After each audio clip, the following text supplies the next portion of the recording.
السلام عليكم، واش راكم؟ ان شاء الله تكونوا بخير. معكم قناة كوكتاب، وان شاء الله تكون بداية جديدة موفقة. وهذه اول فيديو لي بصوتي، وبديتها معكم بحاجة حلوة. ان شاء الله يحل اياماتكم ان شاء الله. ونبداو بالوصفة. هنا كانت عندي كمية تاع فريزة اللي كانت عندي في الدار، درتها وقطعتها ودرتها في قالب زجاجي، ونروحو المسكوتشو عادي. نحطو 2 حبات بيض، نص كاس سكر مع لافاني، رصا ملح، ونخلطو مليح حتى يبيض الخليط. واللي عندها باتور تستعمل باتور، خير وخير، باش متعيش روحك سيداتي. غير باتور تفريتيها.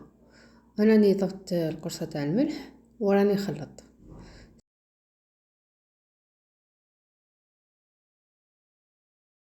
بعد كي خلطت شوفوا البياض الخالط شويه، زيدي الزيت وخلطيه، وموراها زيدي الحليب وخلطيه.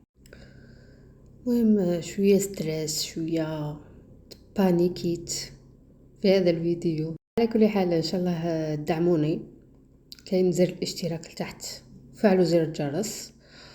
وهنا مور ما خلطنا زدنا الفرينة الكاس ونص مع الباكي تاع الخمارة كيميائية، متنساوهاش. حطيها فوق الفريزر اللي كنا قطعناها، وندخلوها طيب. حسب كل وحده والفرن تاعها. انا على 180 درجه كنت مسخناته من قبل مليح مليح.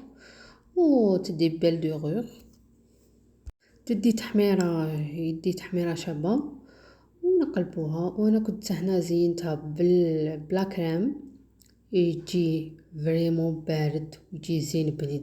جربوه وقولوا لي هنا في التعليقات. وان شاء الله تكون وصفه خفيفه ظريفه وبداية جديده موفقه. ان شاء الله دعموني شويه، طلعوا لنا شويه معنويات.